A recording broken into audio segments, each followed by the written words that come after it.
Here's the deal, Paul. Nobody's behind that camera, so I can do this just unloaded as well, of course. But, I mean, if I'm pointing a gun right at you, okay, like North Korea is threatening Japan to nuke Tokyo. They're threatening to attack Seoul, South Korea. They say they have the missiles. They're shooting them every week. They say they're going to nuke the U.S. task force. Don't they understand that the United States, Japan, everybody, Russia, quite frankly, is threatened to nuke China before they were doing this? Don't they understand that we have a right when they're threatening us and pointing right at us for us to pull the trigger preemptively to stop them, Paul?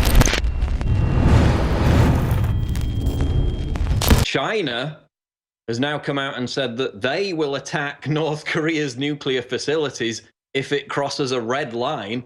So now China is basically betraying its own ally, saying that they will create a red line. Well, let me just stop you. That's because Trump told him he's ready to go to war, and he's serious. Here's Reuters. They turned back.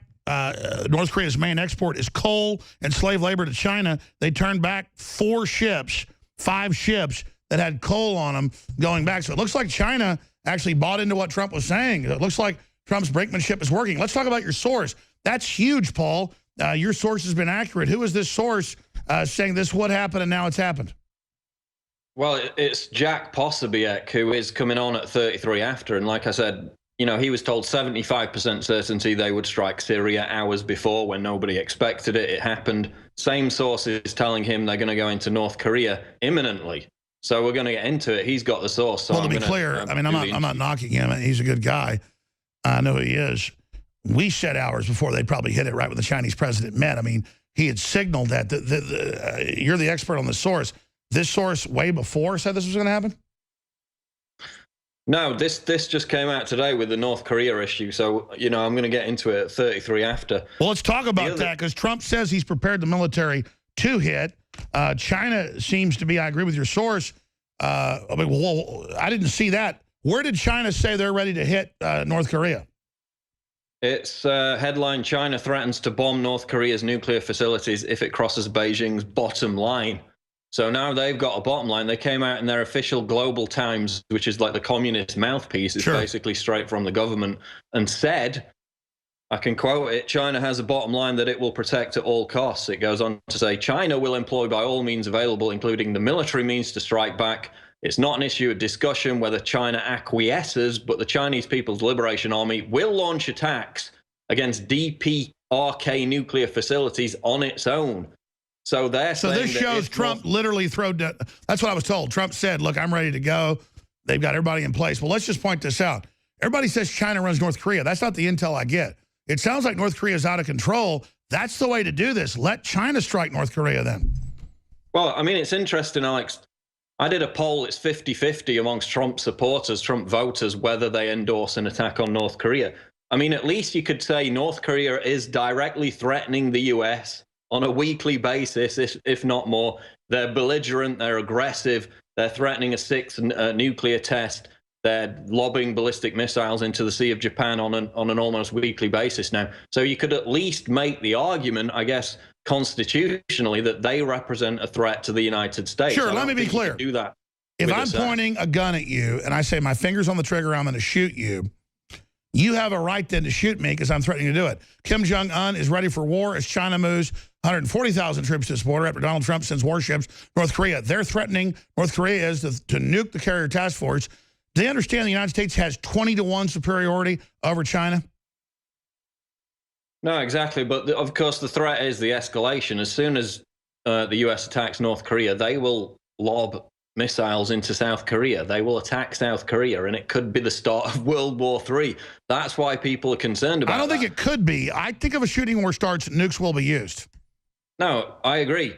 And we need to have room for that debate. The most concerning thing to me, Alex, is a lot of Trump supporters are not on InfoWars. You probably noticed this. They're completely on our side in terms of being against a military escalation in Syria, against toppling Assad, because it's proven completely disastrous every time we've done it in the past. But then if you look at the polls, for example, 86% of Republicans support the attack on Syria. 86%. Roughly the same number of Democrats support it as supported an attack on Syria under Obama back in 2013. But his actual approval rating hasn't moved. It's basically stayed the same. the general approval rating. So, well, those numbers I mean, are the fake. argument was, the approval ratings are totally fake, but I totally agree with you. This is a crisis. Here's the deal. North Korea is threatening to attack everybody. China's been backing all this belligerence, so they're the ones starting the fight. That's why here I'm supporting the president being strong. Syria didn't start the war. Syria didn't do anything. We're backing the wrong people in Syria. That's why I'm against it. It's all moral standing, Paul. yeah, and we're just maintaining the principle that we've had for the 6-year-long Syrian civil war. The other argument they've got, I mean, I'm concerned because I'm seeing a lot of Trump supporters, you know, basically turning it into a cult of personality where they say, I will support anything if Trump says it's the right thing to do. Well, are they going to support him if he starts barbecuing babies on the White House lawn? You know, 400,000 Syrian people, both military and civilians, have died in the 6-year war. Assad didn't just suddenly start killing his own people. It's a civil war. The jihadists are killing their own people. That's what it is. So what changed from March 31st when Rex Tillerson said Assad is part of the future of Syria to now we must have regime change in Syria? Something changed because it wasn't the chemical weapons attack. There have been attacks on both sides. They've killed each other. And that's what Michael Savage asked last hour. I'm skipping this break so we have more time. What do you think it is that changed? I think it was the demotion of Bannon from the National Security Council and the fact that Trump's being surrounded by neocons. And, you know, I've gone on record opposing that. I think it's a very concerning development, and it's concerning that a lot of Trump supporters are not our base, not the InfoWars base, Alex. If you go on InfoWars, you read the comments, these are high information readers, but a lot of the low information Trump voters will just go along with whatever he says, not knowing that it's because he's come under pressure from the people who are surrounding him. You know, back on March 11th, I went through his foreign policy advisors one by one. You know, 25, 30 of them, half of them at least were CFR members back then. It's like, well, yeah, some of them absolutely, it's the same people. Chance. And what we care about is him getting policy done. If he hires goblins to investigate Mordor, that's fine. Just don't become Mordo. We don't want to catch him in bed with a goblin. But looking at this, if China is now threatening to attack North Korea to stop them, if China just turned back North Korean coal, their main funding, it looks like Trump's brinksmanship and McMaster's brinksmanship might actually be working. Again, I'm not defending this type of brinksmanship, but it looks like it might be working. Well, I mean, you know, but we had the Korean War, which killed like 1.2 million people. That's going to be child's play compared to a nuclear escalation in that part of the world. You know, 33,000 dead troops in the Korean War. At what risk are they putting the world at? Look, I agree. I've got children. I don't want this risk, Paul. I'm just saying, preliminarily, it looks like this brinksmanship in the Korean Peninsula is going the way of Trump. China is signaling all over the place that they are now doing what the U.S. says.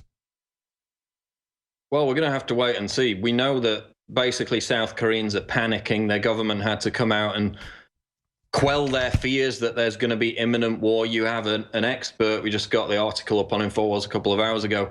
He says that there's a plan to strike the North Korean main nuclear reactor. What will that lead to environmentally? But there's a plan for that. And as I said earlier, this source has told Jack Posobiec, I'm going to get him on, that it's 50% likely that there's going to be an imminent strike on North Korea. Well, Trump's already said that. Escalating quickly. And they've already got everybody ready to. They're also going to kill Kim Jong-un. So he better be in a deep, deep bunker right now because, let me tell you, they got the space-based weapons trained on his ass. What do you think overall about the situation, Paul? I think there is more support amongst Trump voters for an attack on North Korea than there was Syria. Because even amongst... Yeah, because they're threatening everybody. Yeah, well, he's threatening everybody. You can make the argument from that angle. You know, they've got 200,000 people in gulags, political prisoners. This is a dictator armed with nuclear weapons. Nobody can deny that. I think it's very different to the situation in Syria. But more Trump supporters support an attack on North Korea than they did on Syria. That much is clear. I think on Syria, this poll said 86% support it. 51% of Americans overall support the Trump strike on Syria. I think that would be higher in the case of North Korea. Oh, absolutely. I mean, we didn't start this with North Korea. The Clintons gave them the reactors to create the weapons. Here's the deal, Paul. Nobody's behind that camera, so I can do this as unloaded as well, of course. But, I mean, if I'm pointing a gun right at you, okay, like North Korea is threatening Japan to nuke Tokyo, they're threatening to attack Seoul, South Korea. They say they have the missiles. They're shooting them every week. They say they're going to nuke the U.S. task force. Don't they understand that the United States, Japan, everybody, Russia, quite frankly, is threatened to nuke China before they were doing this? Don't they understand that we have a right when they're threatening us and pointing right at us for us to pull the trigger preemptively to stop them, Paul? Well, it's a better argument for it can be made than what's happening in Syria.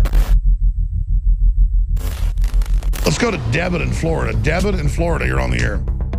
Great. Hey, thank you so much. Listen, I have bought your product, and I gotta say they're amazing. Thank Anyone you. who's on the fence, buy it, because I've got Caveman, Superman Vitality, Secret 12, Vitamin Mineral Fusion. I've got the body armor. Wow, thank you. Wow. You're the type of listener that makes it all possible. Which nutraceutical does you like best? I really like the Vitamin Mineral Fusion, to be honest. That's It's amazing. really incredible. I drank it in the morning, and I swear to you, I felt incredible. Like I haven't felt weak. My morning was fantastic, and I love you guys. I love the InfoWars crew, and I just want to, I want to take this opportunity to tell anybody out there who's on the fence.